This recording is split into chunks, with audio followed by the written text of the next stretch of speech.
Dr. Elena Reyes had always been driven by an insatiable curiosity about the cosmos. As the lead astrophysicist at the Global Astronomical Research Network, GARN, she had dedicated her life to unraveling the mysteries of the universe. But nothing in her 20-year career had prepared her for the events that would unfold on what began as an ordinary Tuesday in October. The anomaly first appeared on GARN's deep space monitoring systems at 3:17 Universal Time Coordinated. Elena had been working late in her office at the network's headquarters in Geneva when the alert pinged on her tablet. "That can't be right," she muttered, scrolling through the incoming data. The readings showed a ripple in the fabric of space-time, originating from somewhere beyond the Kuiper Belt, but propagating toward Earth at an impossible velocity. She tapped her communication implant. "Santiago, are you seeing this?" Dr. Santiago Mendez, her colleague monitoring the Southern Hemisphere array, responded immediately. "Yeah, I'm looking at it now." "What the hell is it?" "I don't know." Elena pulled up a three-dimensional model of the anomaly. "It's like nothing I have ever seen before. The energy signature doesn't match any known cosmic phenomenon. Could it be artificial?" Santiago's voice held a note of excitement. Elena hesitated. Throughout human history, countless supposed alien signals had turned out to be natural phenomena or equipment malfunctions. But this was different. The pattern was too ordered, too precise. "I'm not ruling anything out," she replied cautiously. "But whatever it is, it's heading our way fast. At its current velocity, it will reach Earth in approximately 12 hours. Should we alert the International Space Agency?" Elena nodded, even though Santiago couldn't see her. "Yes, and the United Nations Security Council. We need to prepare for all possibilities." Within an hour, the world's leading scientists, military officials, and government leaders had convened an emergency virtual summit. Elena presented her findings, careful to stick to the facts and avoid speculation. The anomaly was energy-based, non-material, and moving at 98% the speed of light. It appeared to be aimed directly at Earth. "And what are the potential consequences when this phenomenon reaches us?" asked the Secretary General of the United Nations, her face grave on the holographic display. "That's what we don't know," Elena admitted. "It could pass through the Earth harmlessly, or it could have catastrophic effects. We simply don't have enough data to make an accurate prediction." What followed was a heated debate about countermeasures. Some military leaders proposed deploying nuclear weapons to disrupt the approaching anomaly, an idea that Elena immediately shot down as both futile and potentially disastrous.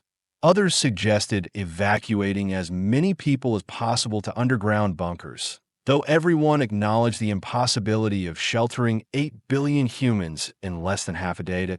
In the end, they settled on a compromise. A global alert would be issued, advising people to remain indoors if possible, while the world's most powerful telescopes and sensors will be trained on the anomaly to gather as much information as they could before impact. A.S. Elena left the conference room. Admiral Zhang of the Chinese Space Force pulled her aside. "Dr. Reyes, unofficially, what do you think this is?" Elena met his gaze steadily. "Unofficially, Admiral, I think we are about to make first contact." Maya Okafor was having a terrible day even before the government alerts started blaring from every device. The 29-year-old architect had just been passed over for a promotion at her firm in Lagos. Her girlfriend had broken up with her via text message, and now, apparently, some kind of space phenomenon might or might not destroy the world in a few hours. "Perfect," she muttered, silencing her phone as it buzzed with yet another emergency alert. Just perfect. All around her, the usually bustling streets of Lagos had fallen into a strange hush. People huddled around portable screens or stood frozen, eyes locked on the news broadcasts playing on the massive digital billboards that adorned the city's skyscrapers. Maya considered going home, but her apartment was an hour's commute, and the public transit systems were already clogging with panicked citizens.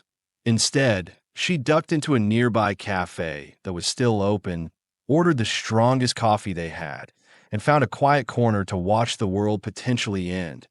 The cafe's holographic display showed a press conference with a serious-looking scientist explaining something about non-destructive energy waves and quantum entanglement. Maya wasn't following most of it, but she gathered that whatever was coming probably wouldn't blow up the planet, which was something at least. "Mind if I join you?" Maya glanced up to see an elderly man with kind eyes and a weary smile, holding a cup of tea. "Go ahead," she said, gesturing to the empty chair across from her. The man sat down with a grateful nod. "I'm Emmanuel." "Maya, quite a day, isn't it?" Emmanuel remarked, his eyes drifting to the news broadcast. Maya snorted. "You could say that. Are you afraid?" The question was so direct that Maya was taken aback. She considered lying, putting on the brave face she usually presented to the world, but something in the old man's gentle gaze made her answer honestly. "Yes," she admitted. "Not of dying, exactly. I'm more afraid of, I don't know, the unknown, I guess." Emmanuel nodded thoughtfully. "That's the most human fear of all, I think. Not knowing what comes next." He sipped his tea. "But it's also what makes us who we are. We face the unknown, and we adapt." Maya was about to respond when the cafe's lights flickered. The holographic display sputtered and went dark. Outside, car alarms began to wail. "It's starting," Emmanuel said quietly. Maya checked her watch. The scientist had predicted the anomaly would reach Earth at 1542 Universal Time Coordinated. It was 1541. "What do we do?" she asked, surprised at how steady her voice sounded. Emmanuel reached across the table and took her hand, his weathered one. "We face it together." At 1542 Universal Time, coordinated precisely, Maya felt a strange pressure behind her eyes, like the beginning of a migraine. The sensation spread, flowing through her body like liquid electricity. The cafe, Emmanuel, the entire world seemed to fade away, replaced by a rush of foreign sensations. And then, abruptly, Maya was no longer alone in her own mind. Captain Layla Kaminsky of the International Space Station had the best view of the phenomenon. From her vantage point 400 kilometers above the Earth's surface, she watched as a wave of shimmering, opalescent energy engulfed the planet below. "Houston, are you receiving this?" she asked, her voice tight with awe and apprehension. Silence. "Houston, this is the ISS. Do you copy?"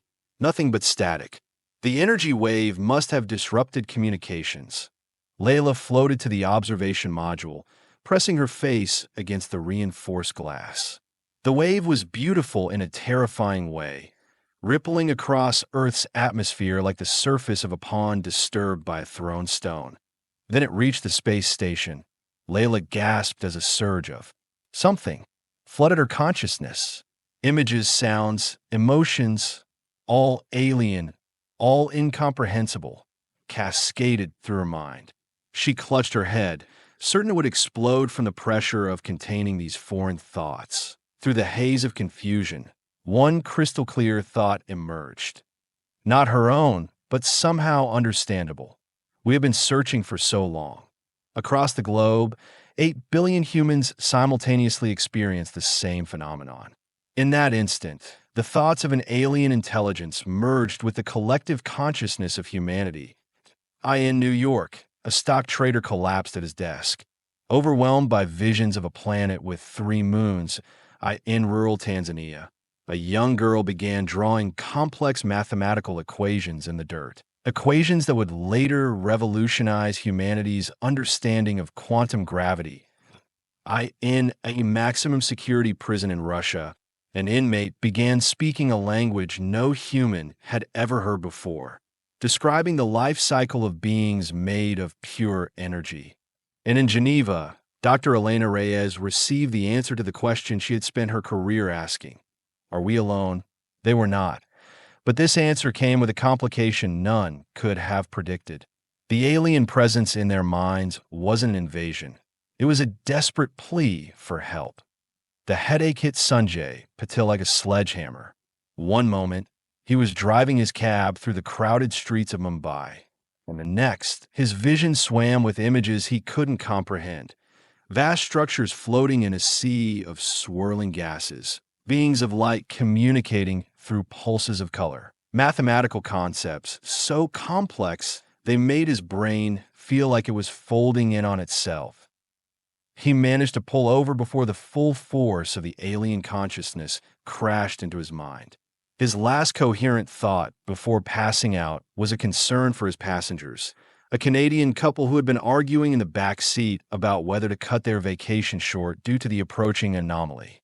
When Sanjay regained consciousness, the world had changed. He knew things he should know.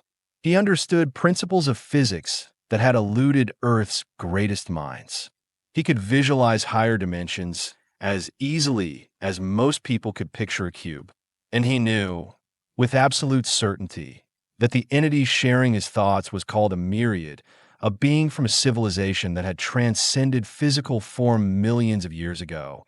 But more than that, he knew the Myriad was dying. All around him, Mumbai had descended into chaos. People staggered through the streets like drunk, clutching their heads or speaking in tongues. Some seemed catatonic, while others ranted about visions and revelations. Emergency vehicles wailed in the distance, their sirens a counterpoint to the cacophony of humanity trying to process an alien mind. Sanjay's passengers were gone, presumably having fled when he passed out. He couldn't blame them. He checked his common plant and found it flooded with emergency broadcasts in a dozen languages. Most advised people to remain calm and stay where they were until authorities could assess the situation. "They cannot help us," whispered the alien presence in his mind. The thought came with a complex emotion that Sanjay's human brain interpreted as a mixture of sadness, urgency, and resignation. "Who are you?" Sanjay said aloud, drawing strange looks from a group of dazed pedestrians. "What do you want from us?" The response came not in words, but in a flood of impressions. The Myriad were ancient, having evolved on a planet long since swallowed by its expanding sun. They had transcended physical form, becoming beings of pure energy and consciousness who traversed the cosmos in search of knowledge. But they had encountered something beyond their understanding, a cosmic predator that fed on consciousness itself. The Myriad had fled, sending fragments of their collective mind across the universe in hopes that at least some would survive. This fragment had found Earth, drawn by the unique electromagnetic signature of human brainwaves that we did not intend to merge. The Myriad communicated, merely to observe, to hide. But your minds are different, unprepared. The joining was not supposed to happen this way. "Can you separate from us?" Sanjay asked, starting his cab's engine. He needed to get home, to check on his family. The merging is irreversible, but it is also incomplete. Your minds cannot fully contain what we are. Already, the connection fades. Sanjay felt it, the alien knowledge slipping away like water through cupped hands. The complex equations that had made perfect sense moments ago were becoming indecipherable, but the predator follows. It has tracked this fragment across 17 galaxies. It will find Earth. A chill ran down Sanjay's spine. How long do we have? By your measurement of time, less than one orbital cycle of your planet around your star. Less than a year. Less than a year before an entity that had driven an advanced civilization to the brink of extinction arrived at Earth. That we offer knowledge as recompense for our intrusion. Use it. Prepare. Perhaps you will succeed where we failed. Sanjay's head throbbed as another wave of information flooded his consciousness. Fragments of technologies, scientific principles, cosmic coordinates. He gripped the steering wheel, forcing himself to stay present, to memorize as much as he could before the connection weakened. Further point, one piece of information stood out with crystal clarity. The location of a Myriad artifact, hidden on Earth long before human civilization emerged. A tool that might help humanity defend itself against what was coming. And somehow, impossibly, Sanjay knew exactly where it was that in the chaotic weeks that followed what came to be known as the Convergence, humanity struggled to make sense of what had happened. The alien presence faded from most minds within hours, leaving behind only scattered memories and fragments of incomprehensible knowledge. But for approximately 1 in 10,000 humans, roughly 800,000 people worldwide, the connection remained stronger. These individuals, dubbed resonants by the media, retained varying degrees of the alien consciousness and knowledge. Dr. Elena Reyes was one of them. She sat in a secure conference room beneath the United Nations headquarters in New York, facing a panel of grim-faced world leaders. The room hummed with tension. "Let me understand this correctly," said the President of the United States, leaning forward. "You're saying that this Myriad entity has essentially downloaded itself into human minds as a way of hiding from some kind of cosmic predator." "That's an oversimplification, but essentially correct," Elena replied. "The Myriad are a non-corporeal species whose entire civilization was nearly consumed by an entity they call the Void.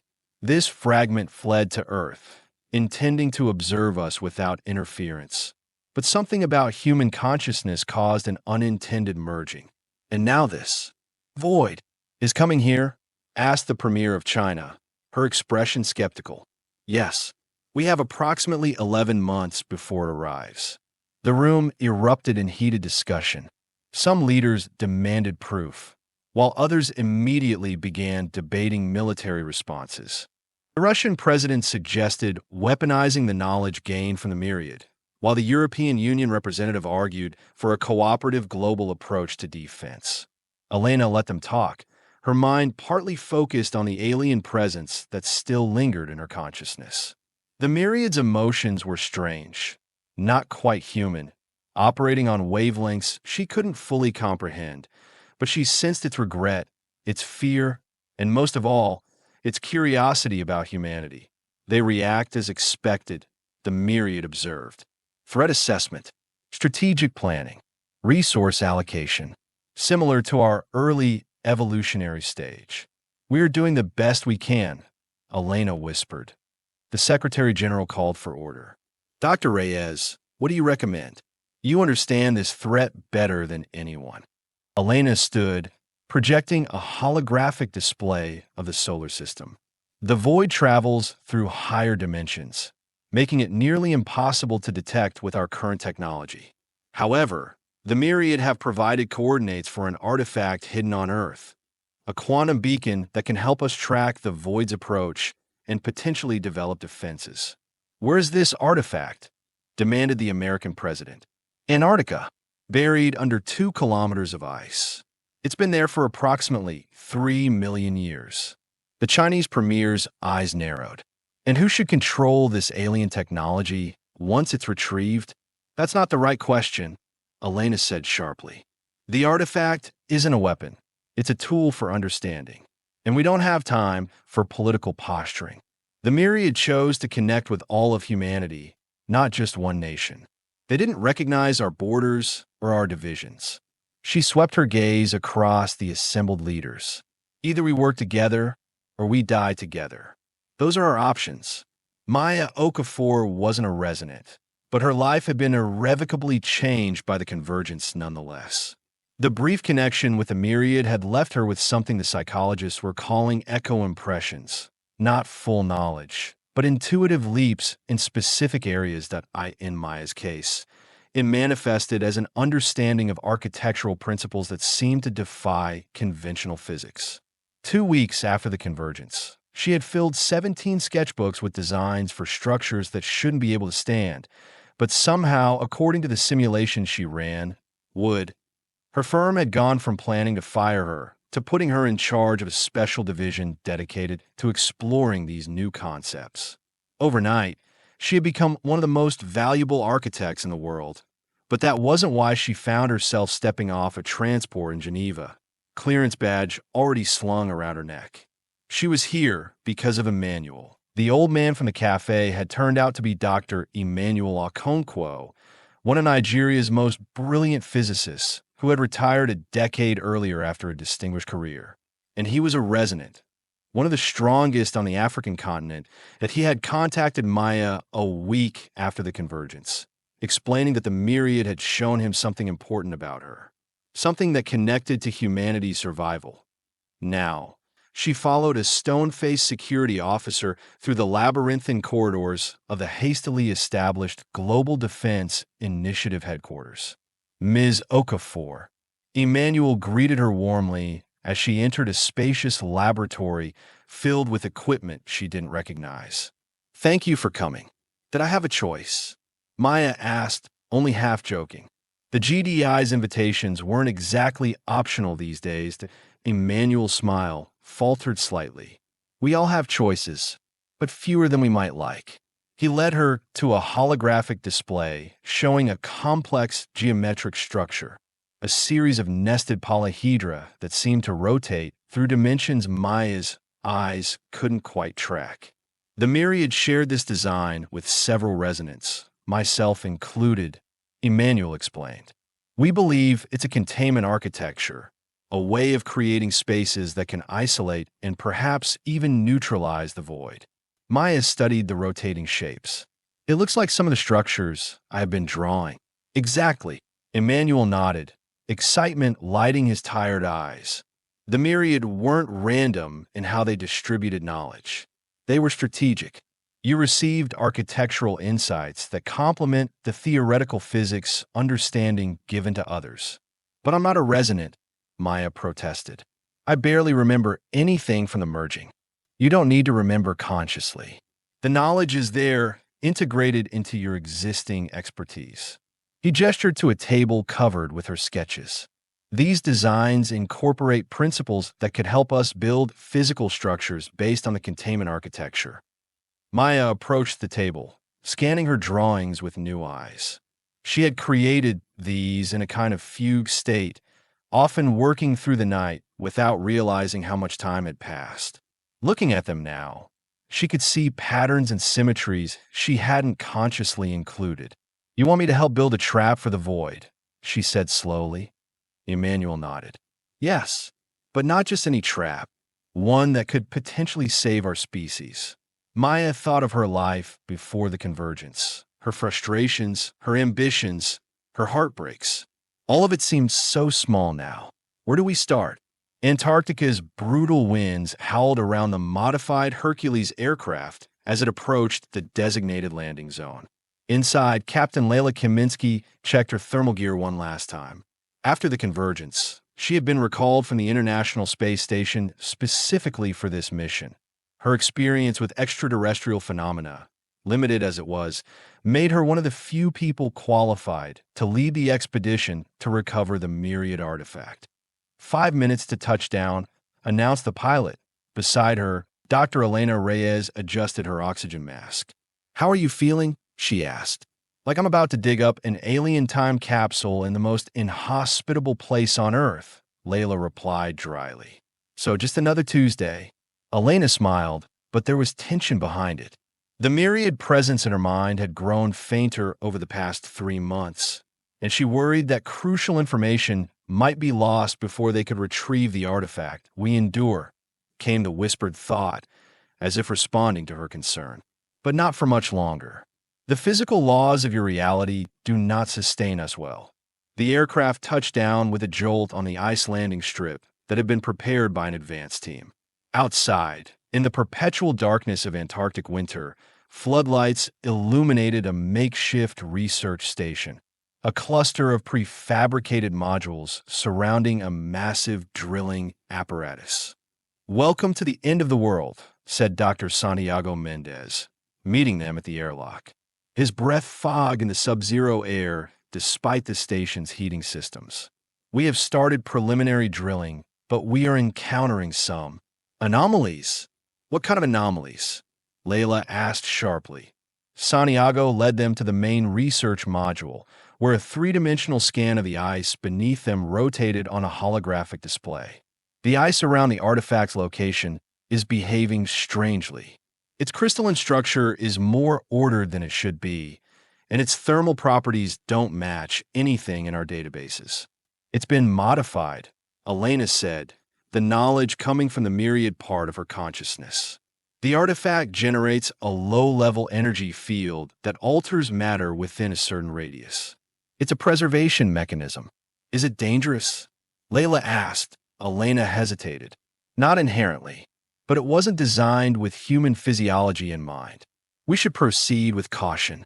The drilling continued for 17 days, the specialized thermal bore cutting through the ancient ice more slowly than anticipated due to the altered properties Elena had identified. The international team worked in shifts, the pressure of their deadline. Now, just 8 months away, hanging over them like a shadow dot on the 18th day, at a depth of 2,137 meters, they found it. I'm getting readings consistent with non-terrestrial elements, reported the sensor operator, her voice tight with excitement. Whatever's down there, it isn't from Earth. Elena felt the Myriad stir in her mind, a flutter of anticipation. The beacon remains intact. This is unexpected but fortunate. The final phase of excavation was excruciatingly slow, as they carefully melted away the last few meters of ice to reveal what lay beneath. When the artifact finally emerged, it wasn't what anyone had expected. That IT was beautiful. A sphere about the size of a basketball, composed of a material that seemed to shift between solid and liquid states. Its surface swirled with iridescent patterns that reminded Layla of the auroras she had watched from the space station. It hovered in the melted chamber, defying gravity. Is it alive? Whispered Santiago. Not in the way you understand life, Elena replied, her voice taking on the slightly flat quality it did when she was channeling Myriad knowledge. It is a quantum entanglement device, what you might call a beacon or a communicator. It links to similar devices across the galaxy, forming a network that can transmit information instantaneously across vast distances. Layla stepped forward, drawn by an impulse she couldn't explain. How do we activate it? It responds to consciousness, Elena said, to thought patterns similar to those of its creators. The Myriad, Santiago murmured. Elena nodded. Yes, but human minds may be compatible enough, especially those of resonance. All eyes turned to Elena. She approached the hovering sphere cautiously, hands extended but not quite touching its shifting surface. I will try to establish a connection. The moment her fingers made contact with the artifact, the air crackled with energy. Elena's body went rigid, her eyes rolling back to show only whites. The sphere pulsed with light, its swirling patterns accelerating into a blur of color. Layla lunged forward to pull Elena away, but Santiago held her back. Wait, look! Above the artifact, a holographic display had materialized, not of light, but of what seemed like condensed reality itself. It showed their solar system in perfect detail from the sun to the Kuiper Belt. And beyond that, approaching from the direction of Alpha Centauri, was a distortion in space, a shadow that seemed to devour the stars around it. The void, Layla breathed. Elena collapsed as the connection broke, the artifact settling into a steady, pulsing glow. Santiago caught her before she hit the floor. Did it work? She gasped, her voice hoarse. Layla pointed to the holographic display, still showing the approaching shadow. Yes, but I'm not sure I like what it's telling us. Elena followed her gaze and paled. It's moving faster than we calculated. We have less time than we thought. How much less? Santiago demanded. 5 months, Elena whispered. Not 8. In Lagos, Maya stood on the roof of what had once been a financial tower and was now the African hub of the Global Defense Initiative. The building had been retrofitted according to her designs, seemingly impossible angles and non-Euclidean geometries that had given the construction crews migraines but had, impossibly, held together. It shouldn't work, muttered Chief Engineer Kwame, shaking his head as he reviewed the structural analysis on his tablet. According to every principle of architecture I have ever learned, this building should collapse under its own weight. Maya traced a pattern in the air, following the invisible lines of force she could somehow see since the convergence. The load isn't distributed the way you think it is. It's it's like the weight exists in multiple places simultaneously. Kwame sighed. Quantum architecture. Never thought I'd see the day. A year ago, Maya would have agreed with him. Now, she worked with concepts that rewrote the rules of her profession daily. The echo impressions left by the Myriad had evolved into something more concrete as she collaborated with resonance around the world, each contributing pieces to a cosmic puzzle. Her common plant chimed with an incoming call from Geneva. Maya Okafor, she answered. The Antarctica team has recovered the artifact, said Emmanuel's voice, tight with urgency. And the timeline has accelerated. The void will reach Earth in 5 months. Maya's stomach dropped. The containment structures aren't ready. We need at least 7 months to complete the global network. Then we need to work faster, Emmanuel replied simply. A transport will arrive for you in 3 hours. We need you in Geneva immediately. After disconnecting, Maya stared out at the Lagos skyline. 5 months. Just 5 months to prepare humanity's defenses against a cosmic entity that had nearly wiped out a civilization millions of years more advanced than their own. But they had one advantage the Myriad had lacked. They were still physical beings, rooted in matter. The Myriad, having transcended their physical forms, had become vulnerable to a predator that fed on consciousness itself. Humans, with their messy biology and stubborn attachment to physical reality, might have a fighting chance. And they had something else, too. Something Maya had observed in the chaotic months since the convergence. Where the Myriad had been a collective, sharing knowledge and resources perfectly, but sometimes paralyzed by the need for consensus, humans were chaotically, stubbornly individual. They competed, argued, took risks, and pursued wildly different approaches to the same problem. IT was inefficient. It was frustrating that IT might just save them all. Sanjay Patil had spent the months since the convergence following the trail of Myriad knowledge imprinted in his mind. It had led him across 3 continents, seeking out other resonants whose fragments of alien memory complemented his own. Now, he stood in a vast underground chamber beneath the Swiss Alps, surrounded by technology that blended human innovation with Myriad principles.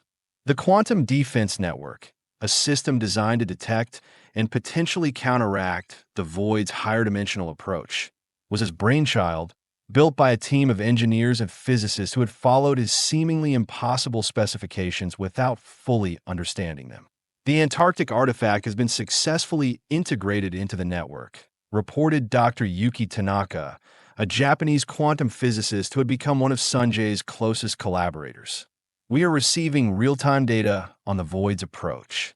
Sanjay studied the multidimensional display, which most humans could only partially perceive. Thanks to his resonant status, he could see more. The twisted geometries, the folding of space-time around the approaching entity. It's changing course, he realized with a chill. It's not just heading for Earth anymore. It's accelerating directly toward our solar system. It knows we are tracking it, Yuki whispered. No, Sanjay corrected grimly. It knows the Myriad are here. They had all been operating under the assumption that the Void was simply following the path of the fleeing Myriad fragment, that Earth was collateral damage in a cosmic chase. But the new data suggested something more deliberate, more malevolent. IT hungers, came the fading voice of the Myriad in Sanjay's mind. It has consumed nearly all of our kind. Now it senses the last fragments here, merged with your minds. We need to warn the Defense Council, Yuki said, already reaching for her common plant. Sanjay grabbed her arm. Wait, there's something else. He studied the data patterns, seeing connections that his human colleagues missed. The Void isn't just attracted to the Myriad consciousness. It's repelled by something on Earth. He adjusted the parameters of the display, filtering for gravitational anomalies. A pattern emerged, subtle distortions around major population centers. It's us, he breathed. Human consciousness. Our minds work differently than the Myriads. Less ordered, more chaotic.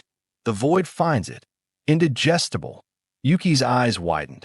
Are you saying human minds are naturally resistant to this thing? Not exactly resistant. More like unpalatable. The Myriad evolved toward perfect harmony, perfect order. The void feeds on that structure consciousness. But human minds, they are messy, contradictory, constantly in flux. Sanjay felt a surge of hope for the first time since the convergence. We need to get this information to Dr. Reyes immediately. It changes everything. The Global Defense Council convened in the reinforced bunker beneath Geneva as spring bloomed unnoticed above them. Representatives from every nation on Earth gathered around a circular table, the hierarchy of before times temporarily suspended in the face of extinction, the doctor. Elena Reyes stood at the center, the Antarctic Artifact hovering beside her in a specially designed containment field.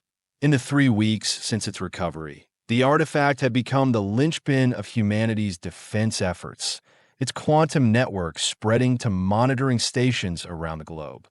The void will reach our solar system in exactly 87 days, Elena began without preamble. It will pass Jupiter in 88 days, Mars in 91, and reach Earth in 92 days, 7 hours, and 13 minutes. The projection behind her showed the entity's path, a distortion in space-time that bent light around it, creating what looked like a moving shadow among the stars. However, she continued, we have discovered something significant. She nodded to Sanjay Patil, who stepped forward. The void is drawn primarily to the myriad consciousness fragments within resonance, Sanjay explained.